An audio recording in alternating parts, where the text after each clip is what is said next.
What's up, guys? We're back. Double Days podcast. Co-host Andrew Bernal, as always. Dave, the host, and we're here with two special guests today. Going to introduce Gonzo first on this right side, and on this left side, I got Big Al. What's up? So, what's going on, fellas? man? Go ahead, introduce yourself. Let them know who you are, where you're from, what you do. What's up? What's going on? What's going on, everybody, man? My name is Gonzo. I am a comedian as well as the general manager of the newest comedy club in San Antonio, the Riot Riverwalk Comedy Club. Speak on it. And I'm so glad the camera is getting just my chest up because my feet are not touching the ground right now. You're all chest, dog. That's all you are. Y'all swinging legs right now. Don't zoom out, please. That's funny, dude. You want my cushion? Yeah. That'll just make for my feet to touch the floor. I won't. Big Al, let them know. Yeah, what's up? Big Al Gonzalez here in San Antonio, comedian, actor, and comedy instructor. Yeah, dude, how's that going, man? You've been running that to LOL for how long now? So it's been a year. Been a year? But I've been doing, I started teaching comedy classes back in 2018 at the Bear Stage Improv Theater, and then just kind of kept doing it off and on at different places, different clubs. Went to Jokesters back in the day when that used to exist here, then Upstage, then LOL, and now we're doing it also at the Riot. We do a Wednesday workshop every Wednesday. It's called the Writers' Room, where we work with the working comics in the scene. They come in, they want to work out some of their bits or anything else, they can come in, and it's free. And then starting in August, we're going to be doing free classes for veterans and active duty military. Yeah, man. Shit. Shout out to Big Al Gonzalez, man. He's a staple in the comedy community out here in San Antonio. He's very unselfish, man. He does the class on Wednesdays for free, and man, he's a vet, man. He's been all over the country doing comedy, and he's one of my personal mentors as well. So very grateful to have him. And I also want to give a shout out to Patrick Christopher, who also helps out on the Wednesdays. Absolutely. Yeah. So, Patrick. We've had We're Pat. just talking about Patrick on the way. He was the first comedian on Double Days podcast.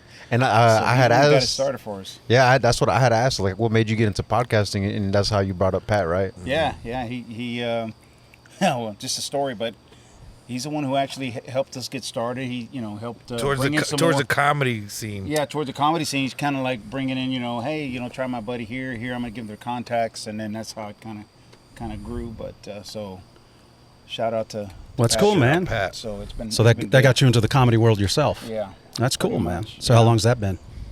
That's been what? 2 years now. Hell yeah. Good stuff. Yeah, Shout out 2 Pat. years, man. Shout out It's been Pat. 2 years. Glad to be on it. Yeah, it's been. No, thank y'all for coming out 100%, dude. Taking time out of y'all's busy schedule. We know Yeah. y'all very busy gentlemen. But I was gonna say, Big Al. One time I was up at a Total Joke Off competition by Rod Eccles. Shout out Rod. And you were one of the guest panels that night. Yeah. And I went up and I did my set, and I'll never forget what you said, and I use it every time now. You're just like, who gives a fuck? Who gives a fuck? And I was just like, you're right. Who gives a fuck? And you're just like, talk about your fucking outfit, dude. Like, look at you. Look the way you're dressed right now. Like, we want to know what made this. Like, and so, like, I swear to you, like, I do a joke for sure. Like, I'll check out my outfit, and I'll just be like, I'm gonna talk about this. I'm gonna talk about that. Like, Yeah, it really helped. I appreciate that very much. The way it's set up, it's kind of weird, and it feels weird because it puts me on the spot to critique. And if you guys don't know me, it comes off as, I'm always worried that it comes off as like just me being mean, but I'm not. Right? No, 100%. So when I'm listening to you guys, like I'm listening to what you're talking about, and like it's not that your jokes aren't funny or anything, but it's like if it's just topical stuff that you're just like telling jokes and you're not really telling us who you are or what you're about or what your thought process is, what your point of view is, then we don't like. I mean, that's literally how I say. Who gives a fuck? We don't care about those things. We want to know who you are. It was a stupid way that I used to introduce that I was a lunch lady, right? I used to be like, I would be like, could you guess what I used to do? And I'd ask like 2 or 3, whatever. And he was just like, "Who gives a fuck? Like, don't make them guess. Tell them you're a fucking Tell them lunch lady. Tell them you were a lunch lady. Don't fucking make them guess. Who it's gives not a about them. fuck? But like how you said, if you don't know me, it comes off rude. And I was up there because they critique you right there, like right after you do your set. And so he was like, "Who gives a fuck?" I was like, "Oh shit." Yeah. I was like, "Yeah, I guess." Is this like at the beginning of your set or middle of your set when you asked them what it was at the end. It was at the end. Yeah, I guess it was towards the end or whatever. But because they're supposed to do their set, and then afterwards we give them like constructive criticism, but then we also tell them what they could maybe drop and stuff. 100%. I mean, that's all I'm doing. You know, y'all know this. I'm young in this motherfucking game, so every time I'm always learning something new, bro. Absolutely. Every time, and then having y'all guys on the podcast helps a lot. You know what I'm saying? I pick y'all's brain and shit. Dude, I had a friend tell me one day. He was just like, "Why are you talking with an accent?" I'm like, "What?" He goes, "You're talking with an accent." I go, "Am I?" He goes, "Every time you're always talking with an accent," and I'm just like, "I guess I do." He goes, "Why do you do that?" I'm like, "I don't know." I said, when I started doing comedy, I was like, I'm a Latino, right? So all the Latino comics I saw going on, they all had accents. Yeah. So I started mimicking what I saw on TV. And so I was going up there, "Hey, what's up? Orale, ¿cómo estás? What's up?" And my boy's just like, "Dude, you don't talk like that." Yeah. He says, "Stop." He goes, "Be you." And I was like, just having somebody be very honest with me and just tell me straight up, that helped move me forward. And it's constantly, I'm still moving forward, still taking advice, still learning. Like I'm a work in progress at all times. You're right, 100%. We're always a work in progress. I want to ask you, good sir. Yes, sir. Give us your last year. You know what I'm saying? Paint us that picture of you were in Houston. Was it a year ago? About a year ago? You want to know, like, since the beginning, like January 1st? Or No. like, Tell me like how you came from Houston to San Antonio and basically, the general manager of the Riot Club. How did that all that come about? Well, they smuggled them in a watermelon truck. They obviously didn't hand it to you. You know what I'm saying? You worked for it. You know what I'm saying? So walk us through that hard work that you put in. Because I remember seeing you before the club was open. You were in there painting. You're in there doing all that shit, dude. You're not just some guy who walked. I think you knew me before that. Yeah, I did. I obviously knew you before that. Just a little. I mean, I just started. You know what I'm saying? But yeah, I knew you on sets. You seen you around the scene. But Blind Tiger with your cowboy outfit, dude. The fucking Jerry Bear was a good run, and he'll come out every now and then. Yeah. Jerry Bear comes out every now and then. Definitely when he's called upon. You know what I'm saying? He's like Batman, bro. You shine that fucking cock light, I'll be there. Well, man, I'll try not to be too long-winded. I'm born and raised from Houston. I have family in San Antonio. I was a general contractor, a traveling superintendent. So so work would always put me in different cities. Work put me in Austin, which is how I started doing comedy, because I went to a comedy show and it was awful. Oh shit! Because you know how we grew up watching the greats, right? And we think, oh, you got to be great to start. And I went to a small show in Bastrop, and they were not good at all. Like they bombed. Like the audience wasn't very. And I was like, I could bomb. I could bomb shit. I was like, I could. And it kind of raised my confidence level. So I went to Austin, and so long story short, we were having some issues back in Houston at my house. My grandma kind of raised me. My dad had me at a very young age. It was just me, my dad, and my grandma, and grandma started having health issues, so I was like forced to quit my job in Austin. So that put me back in Houston. So I would be in Houston taking care of like my grandma during the day because she couldn't really be by herself, and then at nights I would go volunteer at the Riot. Now I never asked for permission. I went there one day. I just saw that they needed help in between the shows. I grabbed a towel, and I started busting tables in between the shows, to help them. And then they're like, do you work here? I was like, no. I'm volunteering. They're like, okay. And then I just showed up because, and at this point I was already probably like 8 months. I don't even know the timeline. I try not to think about it because I embarrass myself, because I don't see myself where, I haven't been doing comedy very long, and I don't like to think about it because I feel like I'm further along than what time would say. Facts. But I was doing comedy already. I was kind of an open micer doing bar shows and coffee shop shows, like not a club comic, but kind of a bar comic, I guess you could say. And but the Riot was a positive place. It was a venue that I was like, manifested, spoken to. I was like, I can't wait to perform here. I can't wait to be a regular here. And circumstances, unfortunate circumstances, put me back in Houston, which allowed me to be at the Riot at night, to volunteer, to build that reputation. And then once kind of things got ironed out with my grandma and she was okay, I was able to find another job as a traveling superintendent because I have no kids. And that company happened to put me in San Antonio. Nice. So San Antonio, yeah. So it just like the most unfortunate circumstances can be something that can propel you to something positive. You had no idea, because I had left Austin, which was like the comedy capital of Texas, and I'm like, oh my God, my comedy's over, and going to San, and I had no idea, and just how everything fell. I ended up being back in San Antonio, hitting the open mic scene hard, starting to get booked because I already had some, I had some chops, leeway, right? And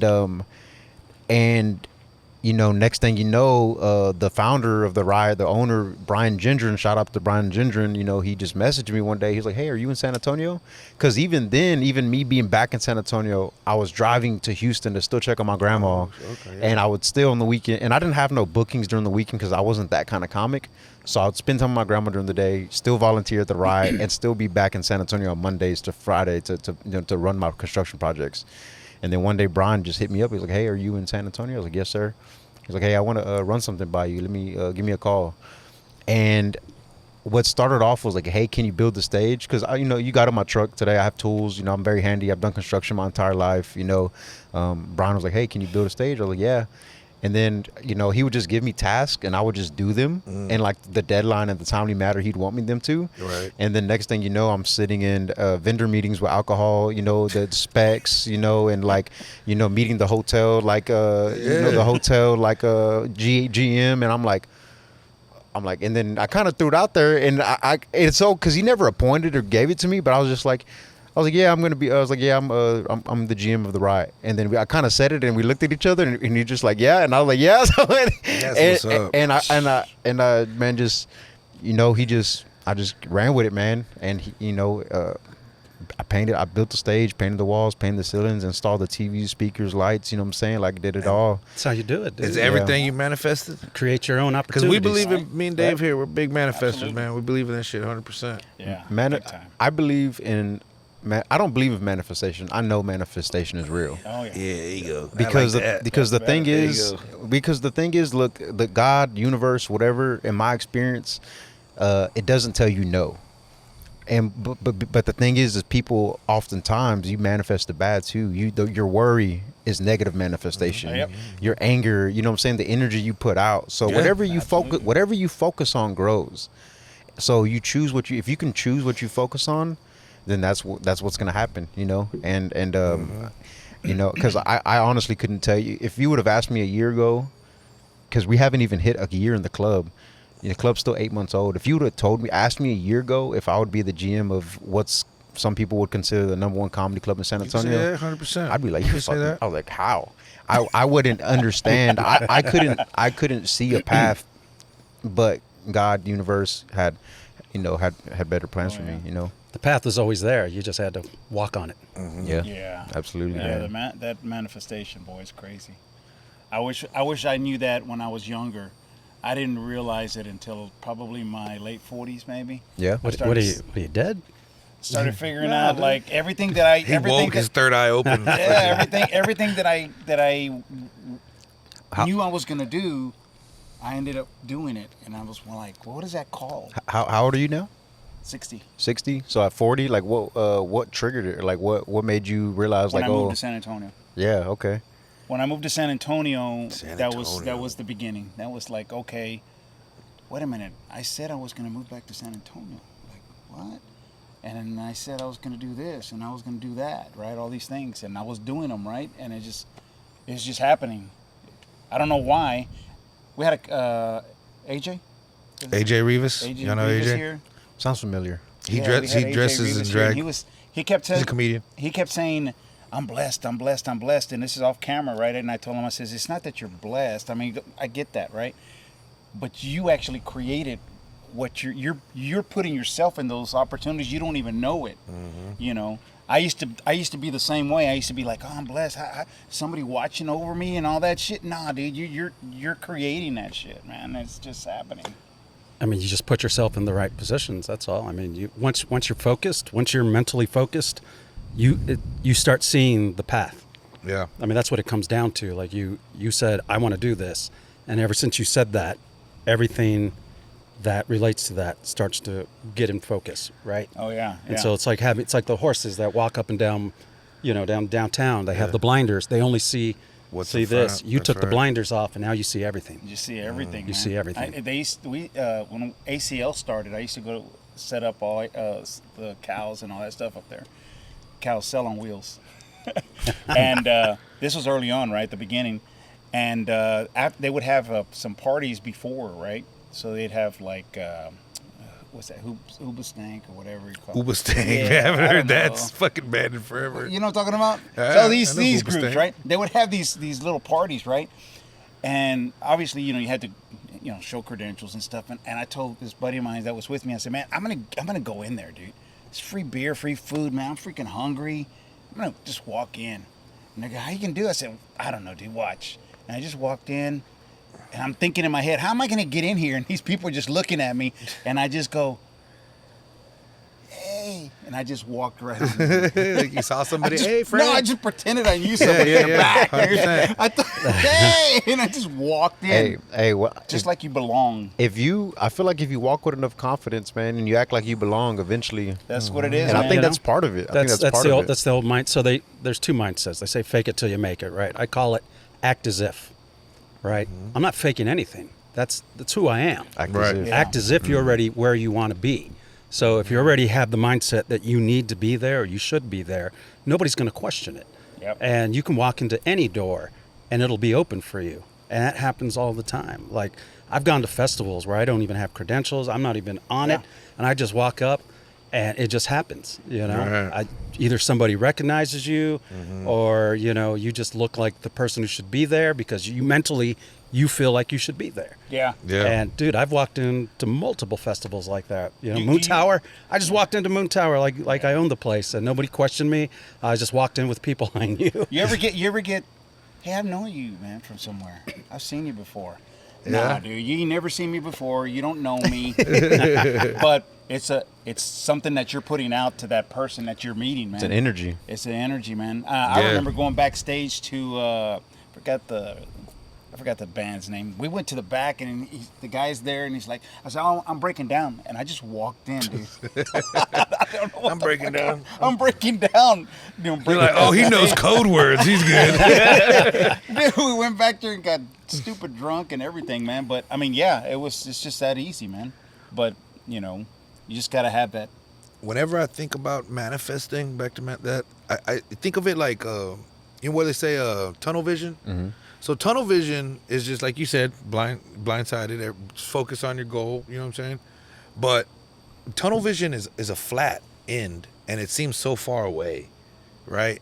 I like to see manifestation as somewhat tunnel vision, but it's not so far away. It is, and you can just grab it. It's in arm's reach. Just grab it, and now you can look at your dream. Or your man. You're not just seeing it's a like flat when you picture. let's say you go on a trip, right? What do? You go onto you go on Google, right? And you put your destination in, right? And that's where you want to go, but there's so many things along the way. And so when you take a trip, like I always remember taking a trip when I was young, our destination was here, but my father would always stop along the way to these other things. He goes, you guys got to check out this. Kids, you got to go see that. Hey, I want you guys to see. There was a lot of other things along the way that my father always wanted us to check out. And it's the same thing for us in life. Once we figure out our destination, we got to like they always say, take time to smell the roses. There's other things that are happening, right? Like he was brought in, like you said, to fix a stage, to build a stage. But along the way, there was other things that were coming. And he just goes, okay, I can do that. I can do that. I can do that. And so the thing is noticing the peripherals. Yes, that's your ultimate goal. It might not happen today. It might not happen tomorrow. It might happen in 5 years. It might happen in 10 years. All right. But there's all these other things that you're supposed to learn along the way to get you to there. Like you're doing what you're doing now because you're ready for this now. You wouldn't have been ready 10 years ago. You wouldn't have been ready 20 years ago. Right. You're ready now. You have everything it takes to do this that. today. Yeah. So you were always I destined agree. to do this. It just took you a little bit longer than some other people. Right. That doesn't mean you missed out on something. That's why your podcast stands out above others, is because of your life experience and everything you put in at this moment. If you didn't do everything that you did prior, you would not have this today. Yeah. And that's how you have to look at it. You can't look at it, I missed out. You didn't miss out on anything. Yep. You did everything you had to do to make this happen. Which would be follow-up question to you is, do you teach that in your class? Oh yeah. First thing First we do in class is first, I get to know everybody. I let them know who I am, and then the first thing I do is take out a piece of paper, and I want you to write down why you took the class. Number, why did you take this class? And then the next thing I do is, what is your end goal? What is your 5-year end goal for this? And then I tell them, now start breaking it down.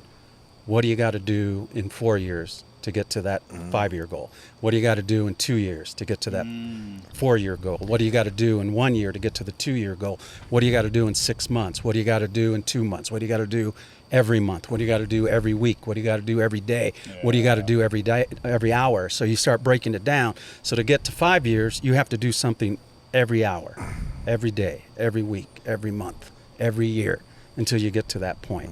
So that plan here, there's a series of things to get you there, but you have to know what you're going after. And I learned this early on from a friend of mine. His goal was to get onto Comedy Central.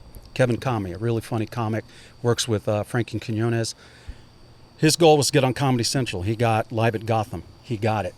And I remember seeing him at one of the shows I booked in San Francisco, and I was talking to him outside, and I was like, yo, dude, you did it. You got Comedy Central, man. Everything's got to be happening, right? Agents and stuff. He goes, nah, none of that's happening. I go, what do you mean, dude? He goes, I didn't really think about it. He goes, that was my goal, but I didn't think about everything else after I got to that goal. He goes, so I'm kind of stagnant. Yeah. And so that's the thing, is you create a goal, but you don't tell yourself what are you going to do once you get there. It's the same thing AJ just told us a couple weeks ago when we had AJ on. He was just like, I set a goal. He had just said it was to perform at the Empire. Yep. And he did it. And then he literally was like, well, now what do I do? Now what do I do? And he stopped, didn't he? Yeah, he said he stopped. Because he didn't know what to do. Because he didn't know what to do. I don't have goals. I have checkpoints. So for me, another thing too, I'm big on I'm big on visualization. Like if you're in my apartment, I have 2 posters, and they're posters that I made through AI. One time I went to I was able to get backstage at a Ralph Barbosa show at the Empire. When the show was over, I stood in the front and at the center stage, went like this, you know what I mean, in an emptier theater, and I got a picture taken of me. So I got that picture, put it in ChatGPT. I said, add a sold out crowd. And then also too, I have a picture of the Improv in Houston, and I took off, I had ChatGPT. I said, hey, take off this headliner, put Gonzo, sold out. So those things I see every single day. That's badass. And then but you know what? But my big thing too is also remove and eliminate expectation. Because a lot of times when you expect things and they don't happen on the timeline, because if you're so set on a plan or the way something should happen, you're gonna miss out on something else that can happen. That something else that domino effects to get you to where, because the how you want to get there may not be like Al said. You can put the GPS and you can have that direct route, but hey man, there might be a roadblock, there might be an accident, you may have to pull off and go this direction in order to get sometimes back. You get a flat tire, you got to pull over, and then what are you going to do? But that flat tire was part of the plan the entire time, and you never knew. Never knew. So I mean, just and then do things every day. That expectation thing, I expect zero from everybody. When I was busting everybody, when I was busting friends. tables at the Riot, I didn't expect to run a club from it. Right. When I was just doing but also to do everything to the best of your ability. Right. I always bust those tables. You know what I'm saying? Like I sat people, treated everything I ever do, I do it to the best of my ability. 100%. And then I just know somebody's gonna see. Not that I need to prove myself to anybody, but my thing is everywhere you go, be an asset. Don't be a liability. Don't go somewhere, be a leech. Don't go somewhere and ask, oh, what can I have? What can I get from you? Hey, how can I help you? What do you need? Can I show, even, bro, like I would always show up to shows before a show. Hey, you need help setting up, stay up late, you need help tearing down. Like it's the little things that barking. That is so important that a lot of comics don't understand. They think it's just, I'm here to write, I'm here to perform, and that's it. And that's okay. There's nothing wrong with that. If that's what you want to do, that's what you want to do. But there's so many other ways to get to your destination. And that's perfect, man. Just being helpful, being selfless, you know what I mean? And helping others, man. I mean, there is so much to helping other people, and people don't even think about those things. You know, it's like, hey, if you're not doing something, help somebody. You know, like sometimes you got a friend who's going on a gig, you know, when you're starting out, and you're like, hey, dude, I know you don't have a car. You need a ride to that gig. Sure. So you just drive the person there. I don't need any stage time or anything. I'll get you up there. Next thing you know, he's like, hey, are you free this weekend? Yeah, I'm free this weekend. Hey, you mind driving me to a gig? You can open up on the show.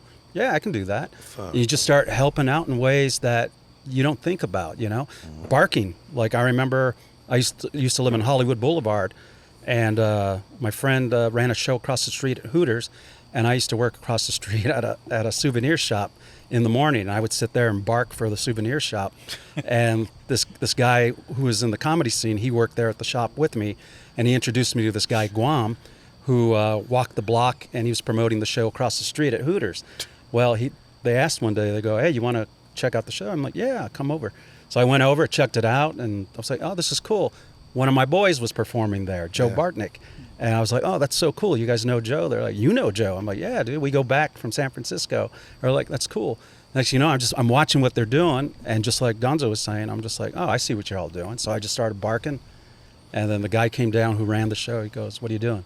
I'm like, I'm barking. He says, you're not getting up. I said, I wasn't asking to get up. He says, so why are you doing it? I go, because my boy's performing. I want a full audience for him. Yeah. And he goes, all right. And I just kept coming back, doing that. Next thing you know it, they asked me to be on the show. I was just like, if I'm not doing anything else, what, you know, be around it. You know, just because you're not booked on it doesn't mean you can't be there. Right. You know, show up at the club. If you're not booked that night, go find a club in town. There's what, four clubs in town now? Go to the Upstage, go to the Riot, go to LOL, go to the Woodlawn, go to Blind Tiger, whatever. Go there and be there, just to be there. The more people see you, the more they're going to get familiar with you, the more they're going to get comfortable with you. That's it. And if you're doing little things to be helpful, they're like, I like this guy. This guy's always around. He's really nice. I see him buying drinks for people. I see him picking up stuff. He's always being helpful. He's always being positive.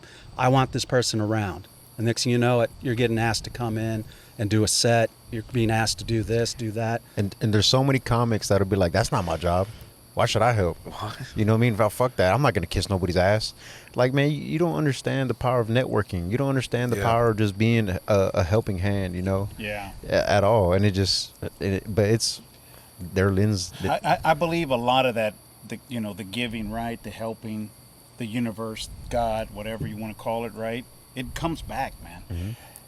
I mean, I learned that a long time ago. I mean, probably in my 20s. Man, the more you did, the more you give, the more you were helpful. The Beatles, right? That shit freaking... The love you give is the love you get, right? And it just comes back, dude. And it just... my family always tells me, man, or my kids, my dad, why does this always happen to you? I don't know. Just because that's just the way I am, right? But... And then once you get into a habit of being a person like that, it just happens every day now. It's not even a big deal anymore because you already... It's not even a second thought. You just do it because it's just naturally what you would do. I used to date this one chick who was I've never heard it before, but she was like, I'm Wiccan. And I was like, what the fuck is that? Like, and she was like, I'm Wiccan. Wiccan? Wiccan. It's like a religion or whatever. It's when water washes off of you. And I didn't, like, I tried to look into it, you know what I'm saying? Because I'm dating her, so I looked into it. And the only thing that I liked about it is that they go by the three folds law. And that means is whatever you put out in the universe, you're going to get back 3 times. So if you're out here being negative, you're going to get 3 times negative back. You know what I'm saying? You put out positive, you can get 3 times Absolutely, back. Man. Absolutely. And that's the other thing. Not only do you have to write down the things that you need to do, but you also need to write a list of things you need to not do. So that's another thing you have to start doing is like, what are things that you're doing that are habits in your life that could be hindrances? And I know when I was working with a friend of mine, Israel Garcia, I took time off of my career to help him out. I was like, dude, I'm just not gonna go out anymore. I'm just gonna focus on helping you. And so we would sit down and come up with plans for him, what to do, what not to do. And one of the things that came up for me when I was writing down this list, and I asked him, I said, for me, I know one of the big things for me is alcohol. Alcohol has always been a hindrance. No matter how far I get in life, I always knock myself a couple steps down because of my drinking. Yeah. But I'm so good at what I do, I still keep going forward. But Yeah. I always started to realize that liquor was always getting in the way. And so I was telling him, do you feel like that's an issue? And he started thinking about it. He goes, yeah. And so it was something that he wrote down and I wrote down. I was gonna ask both of y'all that. Like, do y'all drink? Y'all smoke? Do y'all, Before you perform. let the ease off? Nothing. Just. I'll be honest, man. I don't. The only time I drink is when I'm on the river with my family. Okay. Yeah. That You makes know, sense, when man. I'm away from everything, then I can kind of let loose a little bit. Right. But it's I'm a big energy, right? Like we only have limited resources, like ink, money, energy, time. Like if I drink, well, that's less money in my pocket. Now that's not. Now I'm an inebriated, or I'm a less effective version of myself, and then that's also time that I took away from something else that I could have been doing. And now smoking too, like I used to smoke, but then I realized, okay, what does smoking do? Well, I'll smoke. Okay, well, smoking is not that bad, right? People justify smoking. There's nothing wrong with smoking. That's you're right. But you know what? Smoking maybe. But then right after that, I'm Uber eating some food. Now that's Chain 50, reaction. Now of that's weed. chain reaction of weed. Then that's $30, right? Then Right. now that's another. Now that's food. All the only late night food that's open is bad food. Right. Okay, now that I'm eating that bad food. Oh, now when I should have been asleep at midnight, now I'm going to sleep at 1, 2 in the morning. And then now I'm waking up at 10 instead of 8, and then now I feel full, and I feel like shit from the food that I was eating. So sometimes even if you think the action directly isn't bad, that action may be causing a chain reaction to affect other things that can affect you. But it goes all ways, dude. I mean, as that is true too. But also it could be the gateway to something too. Like I had a friend who was working with Sarah Silverman. He was opening for her, and they had a really good time. And at one point, she goes, "Hey, you want to come in and smoke a joint with us?" And he's like, "Nah, I'm good." And then he just walked away.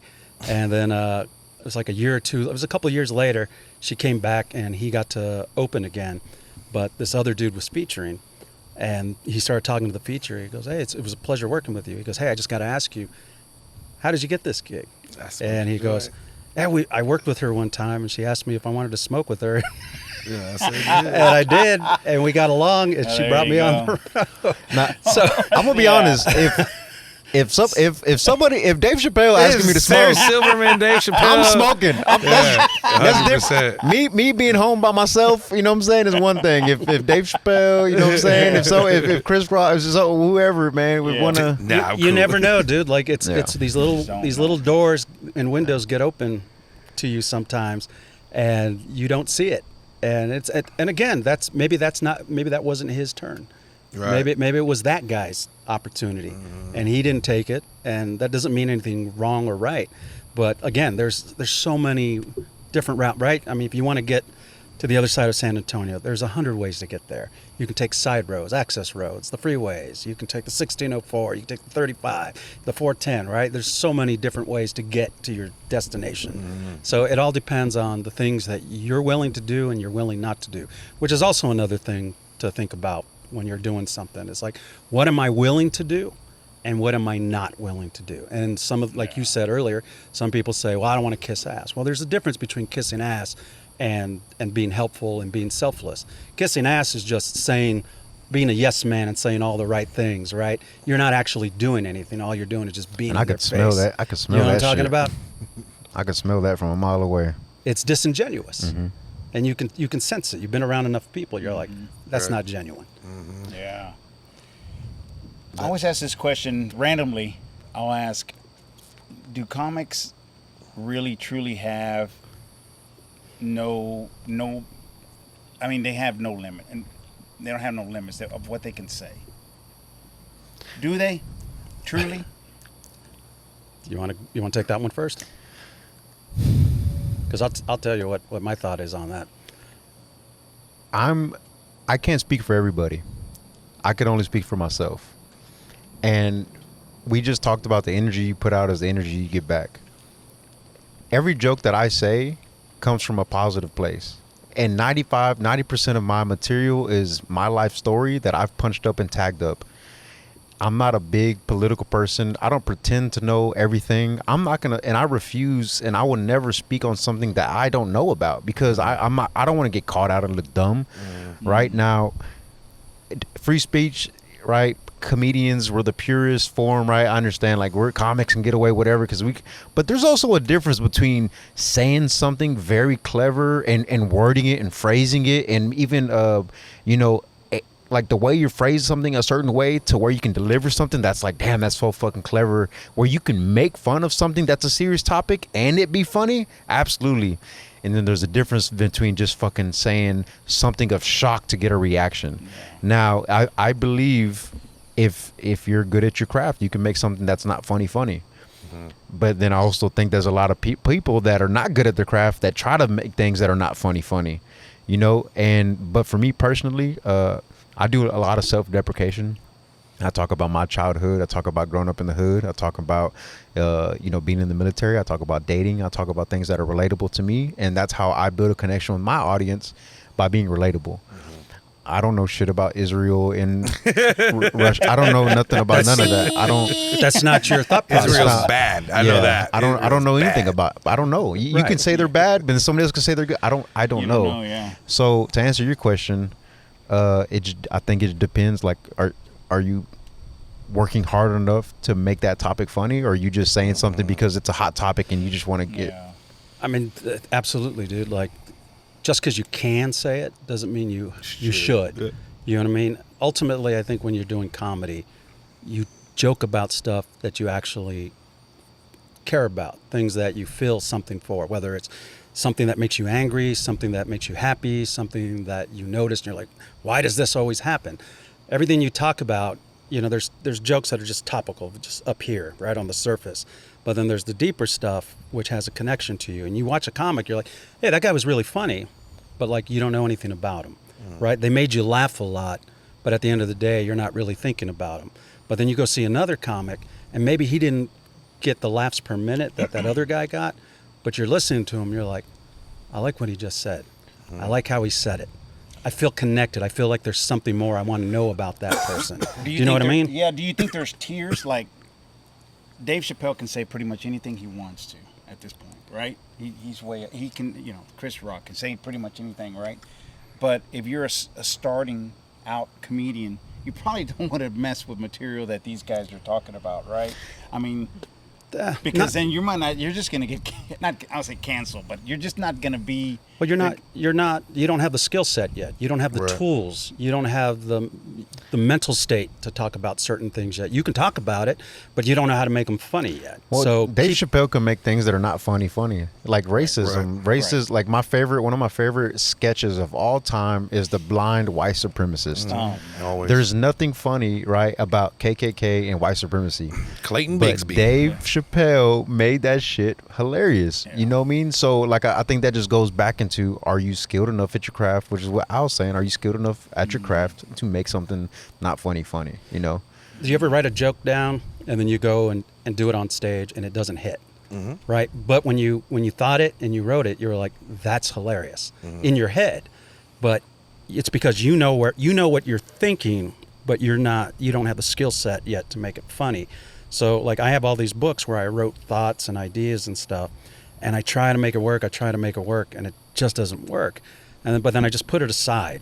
And then like years later, all of a sudden you come up with another bit and it works. And you're like, oh, I have another bit that goes straight with that one. Then you're looking through your book and you're like, this bit is going to go with this bit. And so never throw anything away. Just because it doesn't work now doesn't mean it doesn't mean it's not going to work later, right? Like when you have in your kitchen, right? You have 100 spices in your kitchen, right? Do you use them all the time? No. But there's going to be a time when you're going to need one of them, right? And you're going to go, today I'm making this. Do I have this? I do, right? So it's good to always have that. Just write. Every time you have an idea, just write it down. Put it down somewhere. And I'm a firm believer in physically writing stuff. Not just putting it on your iPhone, phone. Not just talking it into your phone, but also putting it down on paper. A lot of times what I'll do is I'll speak something into here. Then when I get home, I'll open up my book and then I'll write it down. Write it. Physically writing it kind of like implants it in your head. Some kind of it's like some kind of, well, I mean, what do they call it? Spelling? Yeah, like when Right, you they call it spell, spelling, right? And what's the root word of spelling? Spells. Spell. And what's a spell? A spell is something you wrote down and spoke, right? Put it into existence, right? Yeah. It goes back to what you were Genius. saying, the manifestation. So when you're writing something down, you're spelling. You're creating a spell. You're creating something. You're manifesting in it. And then when you say it, so not only did you write it, you also spoke it. So you wrote it, and so mote it be, right? That's what they. That's the the Wiccan way. Yeah. We can wait. I need to get down to that writer's room, man, on Wednesdays. It's before the open mic, right? It's before the shows. Before the shows, right? Wednesdays 6 to 7:30. 7:30. Yeah, I need to try to make it out there this weekend or this Wednesday, for sure. But I mean, ultimately, and that's what goes back to what you were saying when I saw you up over at the Total Joke Off. Total Joke Off.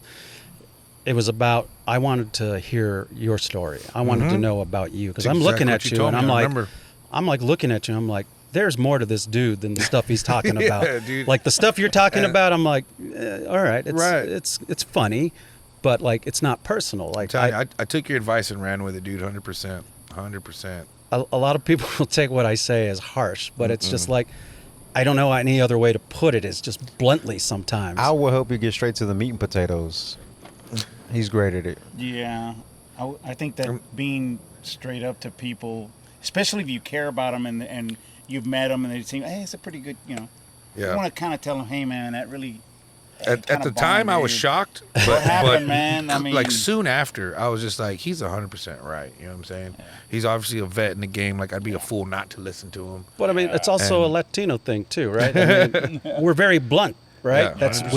we don't We don't beat around we the don't bush. beat around the bush. We tell you straight up, right? If the bush. Latinos love you, they're very brutally honest with you, and we say it because we like you, Right. Right? If we don't say anything, then we definitely don't like you. But if we're telling you something, it's because we like you and we see something that can make you better, right? And so we say it. We go, hey, bro, I love you. You're a good dude. But maybe you might want to do this instead of that, right? Right. And so that's where you, as an artist, has to put down the ego. You have to put it down and go, can I be teachable? Yeah, right. Do I have a 100%. mindset to be taught? You know what I mean? Like the reason I say a lot of the things I do, because when I toured with Steve Trevino was very blunt, Right. Because he came from that kind of background where his father and the people he grew up around, he played sports. I played sports, and your coaches don't hold back. They tell you straight up. And for me, that's what works, is when somebody's straight up. Now, it doesn't work for everybody. Sometimes when you're blunt, they get all up in their feelings because they didn't have anybody talk to them like that. I definitely didn't have no one growing up talking to me like that. But now it's good. I mean, honestly, I couldn't thank you enough. You know what I'm saying? It really did help me. And thank you for putting me on when you do at the Riot. Hey, thanks for picking me. No, I'm just kidding. Yeah, no, I mean, I don't make the mic list. Yeah, I know. And I'm no longer booking the shows. I only book the headliners now That's because what's up, my dude. energy is focused on improving I was the gonna club. ask you know? you that, dude. Like, I was so going to ask that question too. when you focus, are you like you got to split your time between managing the Riot and your comedy career, Yeah, that's what right? I was gonna- Are you splitting that 50-50, or you think you're giving one more 60, 140? I'm putting more into running the club than I'm putting into myself. But I know everything I pour into the club is going to pay me back tenfold because the thing is like, if it wasn't for the club, I wouldn't have performed for Fluffy. If it wasn't for the club, I wouldn't have worked with Mark Norman, Ralph Barbosa. So the thing is if I can make this club my goal, not my goal, what's going to happen is the Riot Riverwalk is going to be a destination club. Just like how people travel to Austin to see the mothership, just how people go to LA to see the store, people will be coming to San Antonio to see the Riot. Cool. So if I can get the Riot to where I know it should be, because everybody that comes there has a great experience. Every comedian that performs there is like, God damn, this room's so fucking great. When the room is where it needs to be. So if I can get their audience there, the room to where it needs to be, then by default, great comics are going to want to perform there. By default, they're going to meet me. By default, I'm going to open and host for them. And then they're going to see all the work that I put in. So Absolutely, dude. that's how I see it. You- I you- saw one of your Instagram videos just today. you had a backpack full of flyers, multiple sizes. Like one was bigger than the other thing. Trifolds and then business cards. Dude, I work at Goodwill. I just started working at Goodwill, and sometimes I'll work in the donations where they drop it off, and I get it. Dude, give me some flyers, bro. I'll hand them to every person that comes in to donate. I'm like, hey, here you go.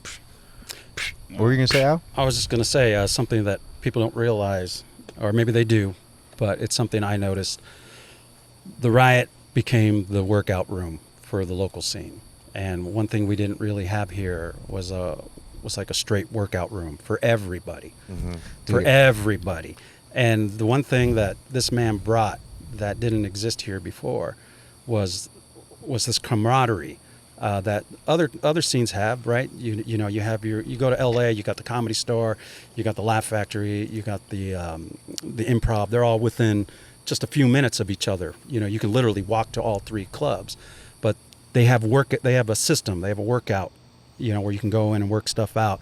When I came up in San Francisco, we had a club and it had a system and it brought everybody together, you know what I mean? And what he has done, because he saw what he saw working in Austin and Houston, he took this positive energy, and he brought it in here. And this is something I noticed in the beginning when the club opened up, when we were all getting booked. I felt this, and I can feel it from the other you can feel energy. And I noticed in the beginning we were all kind of sizing each other up, like, who's going to make the cut? Who's going to be here in 6 months? You know, you can see everybody was kind of like, they had their guard up. Yeah. But this man kind of let everybody know, no, you're in. If I put you here, you're in. Yeah. You know, and he goes, y'all got to work together. And little by little, you started seeing that. People started letting the guard down and relaxing a little bit and understanding that, yeah, we're all in this together, man. Yeah. And we're all there to make each other look better, because the better you are, the better I am. If I have to follow a killer, then I have to step my game up. Right. So if he puts me up after somebody who's killed, like I remember one time, he put me up after Liz Splat, and 2 shows in a row. She's on fire, dude. I got to be honest with you. She hasn't been doing it as long as I have, but she's got her thing, and it works and it kills. And I remember I had to follow her, and I was sweating it a little bit. I was like, she just ripped it. And all I did was go, well, I got to step my game up. And I went up there, and then I ripped it. Yeah, and then the person who came up after me ripped it. So when you have a guy who understands that and puts the best in his club, it makes everybody else step up their game. It makes everybody honest. It keeps them on their toes. It makes them write better. It makes them try new things. You know, I'm going up there, and I'm dumping a lot of my old stuff, and I'm bringing in a lot of new stuff, and I'm going to fail at it. I'm going to go up on that show, and I failed a few times with certain jokes as I'm working them out. But then, like, after a month or so, that joke's working. I figured out what made it work, because he allows me to go up there week after week, and even if it's just one time a week, I'm going up. I have a place where I can go and work stuff out, and I know he's going to give me that room to fail. You know what I mean? And that's you need somebody in the industry who allows you to fail, because you can't just go up there constantly doing the A game. Yeah, I've got to go, man. I haven't been to the Riot Yeah. yet. Yeah, come on. Down there. Gotta go check it out, man. I'll give you some free tickets, man. Gotta go check it out. So We'll definitely be there. I need to show my face there more for sure. I need to make my way downtown. I like you, man. I like you too, bro. We can make out. We can make out when the camera's turned off. I saw you looking at me this whole podcast. I was just like, his pants are tight, my pants are tight. I think. Yeah, they're ripping, dude. They're so tight, they're ripping. But no, man. I appreciate you for coming out. Big Al, appreciate y'all for coming out. If y'all just want to look into y'all's cameras, give y'all shout outs, do y'all's things, let them know where to follow you at. Appreciate y'all, man. Thank y'all so much for having me on y'all's podcast. It's been a great production. You know what I mean? I could tell the energy I put into it, and it's paying. You know, it shows. You know. Thank you. thank you. Come and see me at the Riot Riverwalk in San Antonio. My Instagram is #Gonzo_. I'm the GM of a comedy club. I'm a comedian. I'm an actor, and I'm just getting started. So follow me or catch up. Big Al Gonzalez. You can find me on Instagram at the Big Al Gonzalez, or you can go to Facebook It's Big Al Gonzalez. I teach a writing workshop there at the Riot every Wednesday from 6 to 7:30, and then you can catch me right after on the showcase every Wednesday. And then if you're a veteran or you're somebody that served or is serving currently, go to asap.org. It's the website for it's Armed Services Arts Program. We're going to be starting up at the end of August. We got a workshop coming up at August, and then afterwards we're going to be doing a complete 8-week workshop. So check it out. It's free for all veterans. It's all free for anybody who's active duty. Come out there. I'll be teaching it. And again, come out every single Wednesday. And if you want to see me, I'll be there every Wednesday. Hell yeah. Thank you, guys. Thank you. Appreciate it. Guys, thanks Yes. for watching. Catch y'all All next right. time. Peace out. Laters. Peace.